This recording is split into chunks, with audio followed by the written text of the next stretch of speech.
बिस्मिल्लाहिर्रहमानिर्रहीम अस्सलाम वालेकुम। मैं अपने मोअज़्ज़ज़ नाज़रीन और प्यारे दोस्तों को और मैसर सीक्रेट शेफ़ के किचन में खुश आमदीद करता हूँ। रेसिपी को शुरू करने से पहले मेरी ये दुआ है कि अल्लाह ताला आपको और आपकी फ़ैमिली को अपने इत्मीनान में रखे, आमीन। आज मैं आपके साथ बहुत ही ज़बरदस्त और टेस्टी गुड़ वाले चावल की रेसिपी को शेयर करूँगा। इस रेसिपी को बनाते हुए कौन सी हम मिस्टेक करते हैं जिससे हमारे गुड़ वाले चावल अच्छे नहीं बनते, तो ये तमाम टिप्स एंड ट्रिक्स मैं आपके साथ इस वीडियो में शेयर करूँगा।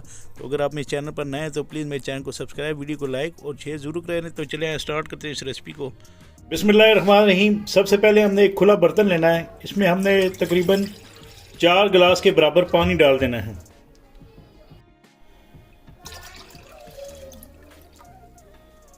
इसमें मैंने 4 गिलास के बराबर पानी डाल लिया है।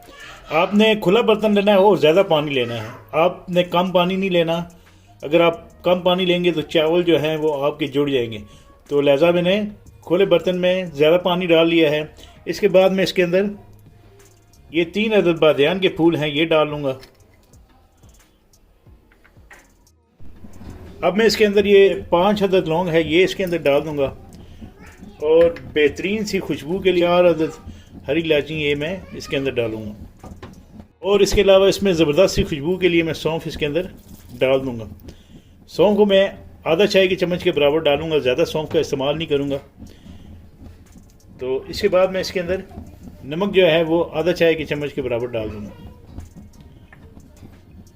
इसके बाद मैं इसको मिक्स कर लूँगा। नमक मैंने इसलिए डाला ताकि चावलों के अंदर अच्छा सा टेस्ट आ सके, तो इस वजह से मैंने इसके अंदर नमक डाल दिया है। अब मैं चूल्हे की फ्लेम को तेज़ कर लूँगा। इसके अंदर मैं इतनी देर तक चावल नहीं डालूँगा जब तक इसको अच्छा सा बॉयल नहीं आ जाता।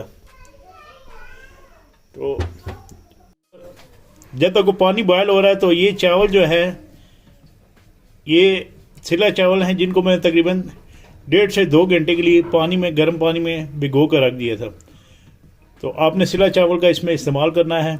और इंशाल्लाह सिला चावल जब आप इस्तेमाल करेंगे तो ज़बरदस्त सा, एक तो चावल लंबे बनेंगे और दूसरा ज़बरदस्त सा इनके अंदर टेस्ट आएगा। तो आपने इस तरह सिला चावल का इसमें इस्तेमाल करना है। इनको मैंने, इन चावलों को 3 से 4 दफ़ा अच्छे तरीके से वॉश किया था। उसके बाद मैंने इसको तकरीबन 2 से 3 घंटे के लिए रख दिया था। और यहाँ पर पानी अच्छे तरीके से बॉयल हो चुका है। और इसके बाद ये जो चावल हमने पानी में भिगो कर रखे हुए थे, ये आपने इसके अंदर डाल देने हैं। आपने बोल को अच्छे तरीके से साफ़ करना है और चावल का एक दाना इसके अंदर नहीं होना चाहिए। और इसमें मैं एक अहम चीज़ ऐड करूँगा जिससे आप जब चावल बॉयल करेंगे वो टूटेंगे नहीं, तो वो ये है सिरका। ये तकरीबन आपने इसके अंदर डाल देना है। 2 खाने के चम्मच के बराबर आपने इसके अंदर सिरका डालना है। इसमें मैंने नमक डाला है और ऑयल मैंने इसमें नहीं डाला, तो लिहाजा इसमें मैं ऑयल डालूँगा। तकरीबन 2 से 3 टेबल स्पून के बराबर मैं इसके अंदर ऑयल डाल लूँगा। आपने इन चावलों को तकरीबन 80 से 90% तक कुक करना है। तो यहाँ पर मैंने इन चावलों को एक छानने में निकाल लिया है। ये देखें माशाल्लाह कितने ज़बरदस्त ये चावल बने हैं। तो इनको मैंने छानने में निकाल लिया है। अब इस स्टेप में मैंने गुड़ वाले ज़बरदस्त से चावल बनाने के लिए जो सबसे अहम स्टेप है वो आपने यहाँ से शुरू करना है। तो यहाँ पर मैं आधा कप के बराबर ऑयल डाल लूँगा। चूल्हे की फ्लेम को ऑन कर दिया है। इसी तरह मैं इसके अंदर ये गुड़ डाल दूँगा, जो तकरीबन, ये गुड़ जो है आधा किलो चावल हैं, तो तकरीबन आपने 400 ग्राम के बराबर इस गुड़ का इस्तेमाल करना है, जो आपने इसके अंदर डालना है। गुड़ के बड़े बड़े पीस है, तो मैंने इनको क्रश करके इस तरह नाइफ से इनके पीस बना लिए हैं। तो इसी दौरान मैं इसके अंदर दूध डाल दूंगा, जो तकरीबन 1/4 कप के बराबर है। ये आपने इसके अंदर डाल देना है। ये फुल फैट क्रीम दूध था और मलाई भी मैं इसके अंदर ऐड कर रहा हूँ। ये देखें माशाल्लाह, ये मलाई भी मैं इसके अंदर डाल रहा हूँ। जो मैंने क्वांटिटी आपको दूध की बताई है, आपने उससे ज़्यादा आपने दूध इसमें ऐड नहीं करना, वरना जो आपकी चाशनी है वो सही नहीं बनेगी और जो चावल है वो जो आप इसके अंदर डालेंगे वो हलवा बन जाएंगे।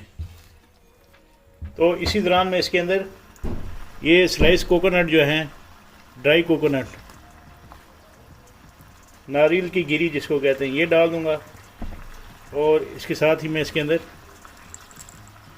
ये रेज़न है, वो तकरीबन 2 खाने के चम्मच के बराबर थे। और ये भी 2 खाने के चम्मच के बराबर हैं। ये आपने इसके अंदर डालना है और इसको आपने अच्छे से पकाना है जब तक इसकी ज़बरदस्त सी चाशनी नहीं बन जाती। और एक अहम टिप मैं आपके साथ शेयर करता चलूँ कि आपने इस चाशनी को जो है वो ज़्यादा कुक नहीं करना।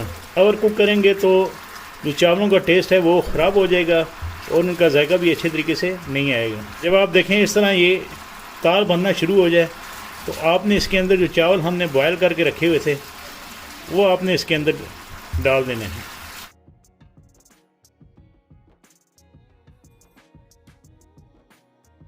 और अब आपने सबसे अहम बात, इसकी मिक्सिंग आपने बड़े एहतियात से करनी है। तो यहाँ पर इन चावलों को मैंने बड़े नरम हाथों से मिक्स किया है और इस तरह इसको फैला लेना है। अब मैं इसको दम पर रखूँगा। चूल्हे पर तवा रख लिया है, तवे को आपने 1 मिनट तक गर्म होने देना है। उसके बाद आपने ये चावल इसके ऊपर रख देने हैं दम के लिए। आपने इन चावलों को दम लगाना है तकरीबन 20 से 25 मिनट तक। मैं इसको कवर कर लूँगा और 20 से 25 मिनट तक इन चावलों को दम लगा लूँगा। यहाँ पर ये माशाल्लाह गुड़ वाले चावल बेहतरीन और ज़बरदस्त तरीके से तैयार हो चुके हैं और इतनी यकीन माने इनके अंदर से ज़बरदस्त सी खुशबू आ गई है। आप एक दफ़ा इसको बनाएंगे तो इंशाल्लाह आपको मेरी ये बनाई रेसिपी बहुत पसंद आएगी। तो ये देखें माशाल्लाह ये खिले खिले चावल कितने ज़बरदस्त ये गुड़ वाले राइस बने। ये देखें माशाल्लाह। अब मैं इनकी प्रेजेंटेशन कर लूँगा। सर्विस करने के लिए आपने एक प्लेट लेनी है और इस तरह आपने चावलों को फैला लेना है। आपके घर में जब भी मेहमान आए तो मेरी इस बनाई गई रेसिपी को ज़रूर ट्राई करें। इंशाल्लाह ये शानदार और टेस्टी गुड़ वाले चावल बहुत ही मज़े के बनेंगे। तो इसके साथ ही मैं अपने मौजूद नाज़रीन और प्यारे दोस्तों से इजाज़त चाहता हूँ। अल्लाह ताला आप सबका आमीन नासिर जज़ाकुमुल्लाह।